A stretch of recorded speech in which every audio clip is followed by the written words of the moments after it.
asalaamu calaykum waraxmatullaahi wabarakaatu. waan idin salaamay dhammaantiin meel waliba joogtaan kusoo dhowaada muuqaalka maanta oo aan idiin soo gudbinaya anigoo cabdulle macalin maalto.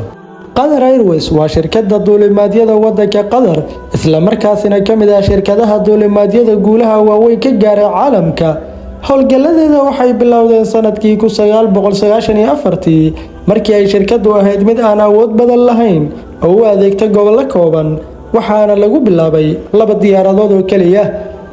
diyaaradan ayaa dib loo casriyeeyay sanadkii 1997 iyadoo markaas la fulinayo amarkii amiirka aabaha dalka Qatar, Sheikh Hamad bin Khalifa Al Thani, kaasoo qabay aragti ah in Qatar Airways ay noqoto diyaarad caalami ah oo hogaamisa duulimaadyada ugu sareeya iyadoo la tixgelinayo shuruucda caalamiga ah.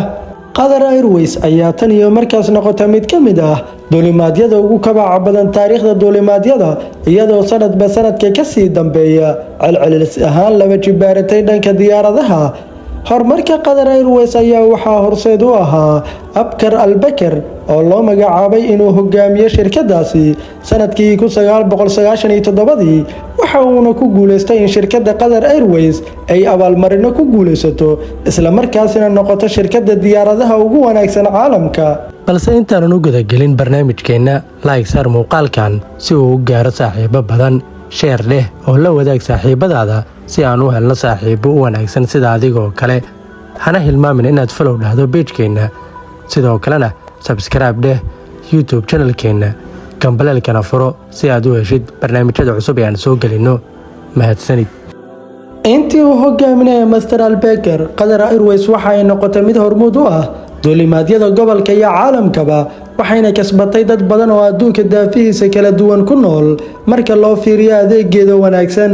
bishii Abriil ee sanadii 2011, Qatar Airways waxay gaartay heer ay u kala gooshto 100 goobood ee duulimaadyadeeda caalamiga ah. 2 bilood kadib, shirkadda Qatar Airways ayaa guul kale oo weyn soo hoyisay. 14 sano kadib markii la aasaasay, waxaa loo magacaabay shirkadda diyaaradeed ee sanadkaasi ugu wanaagsan, iyadoo ay u codeeyeen in ka badan 18 milyan oo qofood oo rakaab ah, kuwaas oo dunida daafaheeda kala duwan ku sugan. bishii July ee sanadii 2012, Qatar Airways ayaa mar kale loo magacaabay duulimaadka ugu wanaagsan sanadka 2012, iyadoo sii hanatay abaalmarintaas sanadkii labaad oo xiriir ah. Qatar Airways ayaa ku biirtay xulufaysiga diyaaradaha ee la yiraahdo One World sanadii 2013, iyadoo lagu dhawaaqay isdhexgalka shirkadahani sanadii 2012. Qatar Airways waa shirkadda diyaaradeed ee kaliya ee gacanka Carabeed ka tirsan ee ku jirta mid ka mid ah xulfadaha waaweyn ee saddexda ah. sanadkii 2014, waxay noqdeen diyaaradii ugu horeysay ee isticmaasha diyaaradaha A350. sanadii 2015, Qatar Airways guul weyn ayay gaadhay markii loo doortay diyaaradda xulufaysiga Skytrax Airline ee sanadii 2015 oo ahayd guushii saddexaad. sanadii 2016 waxay heshay guulo kale wayna sii ballaaratay shirkadda. Qatar Airways waxay ku guuleysatay diyaaradda ugu wanaagsan dhanka goobta lagu siyaakado, qaybta macaamiisha ganacsiga, qaybta shaqaalaha ugu fiican ee Skytrax ee bariga dhexe, waxayna shirkadda ku dhawaaqeen inay 100 diyaaradood oo nooca Boeing ah iibsanayaan oo u kala baxaan 10 nooca loo yaqaano 777, 30 nooca loo yaqaano 787-9 iyo 60 nooca loo yaqaano 787 Max si ay shirkadda mustaqbalka ugu diyaar garowdo.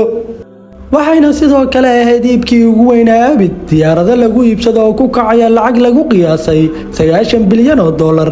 hadda waxay shirkaddu haysataa 350 diyaaradood. waxay kaloo dalbatay 3 diyaaradood oo kuwa gaarka ah ee madaxda qaada, noocaas oo loo yaqaano G650ER oo ay kaga dhawaaqeen macradka diyaaradaha. shirkadda Qatar Airways waa diyaaradda kaliya ee fulisay hadafka hay'adda duulimaadyada caalamiga ee loo yaqaan ICAO ee badqabka gaadiidka hawada, iyadoo loo isticmaalayo shirkado kala duwan sida Aerion LLC ee ka farcama Global Beacon, kuwaasi oo daqiiqad oo la soconaya halka ay diyaaraddu marayso. waxayna sidaas ku noqotay mid ka mid ah shirkadaha ugu waaweyn caalamka, iyadoo shirkaddan diyaaradaheeda ay ka mid yihiin kuwa ugu casrisan caalamka. waxaa intaa inoogu eg warbixinteennii oo aan idiin soo gudbinaya anigoo ah Cabdulle Macalin Alto. haddaba haddii aad ka heshay muuqaalkan fadlan like saar, subscribe-na dheh adigoo gambaleelka furanaya si aad u heshid muuqaalada cusub ee aan soo gelina.